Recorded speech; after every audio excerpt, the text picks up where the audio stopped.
అందరికీ నమస్కారం అండి. ఇప్పుడు మనకు మహాశివరాత్రి 8వ తారీఖు రోజున వస్తుంది కాబట్టి శివుడు అభిషేక ప్రియుడని అందరికీ తెలిసిన విషయమే.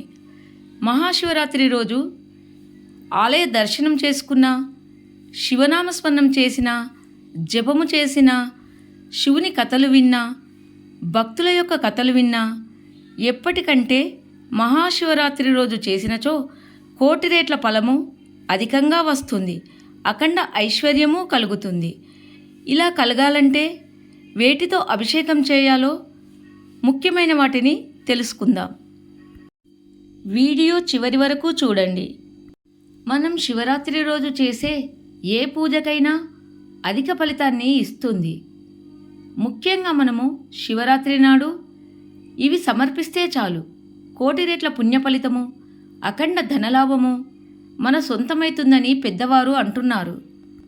మనము ఎన్నో ద్రవ్యాలతో శివునికి అభిషేకం చేస్తాం, కానీ వీటితో అభిషేకం చేస్తే కోటి రేట్ల పుణ్య ఫలితంతో పాటు ధనలాభము ఉంటుంది, అఖండ ఐశ్వర్యము కలుగుతుంది, శత్రుబాధలు కూడా తొలగుతాయి అని పెద్దలు చెబుతున్నారు.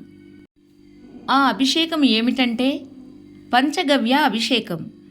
శివరాత్రి నాడు శివుడు లింగరూపంలో ఆవిర్భవించిన రోజు. ఈ రోజు మనము వీటితో అభిషేకం చేస్తే శివుని కరుణ మన మీద ఉంటుంది. గోవు నుండి వచ్చేవి, వీటిని పంచగవ్యము అంటారు. ఆవు పాలు, ఆవు పెరుగు, ఆవు నెయ్యి, గోమయము అంటే ఆవు పేడ, ఆవు పంచకము. వీటితో శివునికి అభిషేకం చేయాలి. వీటన్నిటినీ కలిపి చేయవచ్చును, లేదా ఒక్కొక్క దానితో కూడా చేయవచ్చు.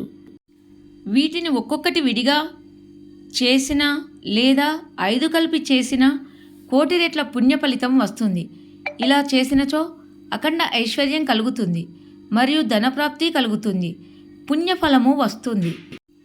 ఆవు పాలను గంగా స్వరూపంగా, ఆవు పేడను యమునా స్వరూపంగా, గోమయమును నర్మదా స్వరూపము అంటారని పెద్దలు చెబుతున్నారు. త్రివేణి సంగమంలో స్నానం చేసిన ఫలితము మరియు అఖండ ఐశ్వర్యం కలగాలంటే మరియు ఏ సమస్య ఉన్నా వీటితో అభిషేకం చేస్తే పుణ్యంతో పాటు సుఖ సంతోషాలు కలుగుతాయని పెద్దవారు అంటున్నారు.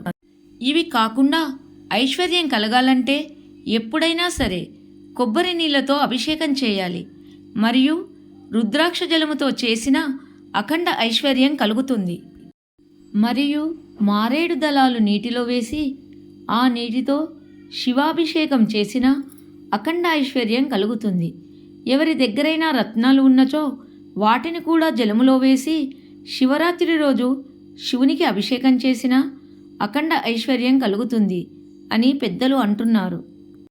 శత్రువుల పీడ పోవాలంటే ఖర్జూర పండ్ల రసముతో అభిషేకం చేయాలి.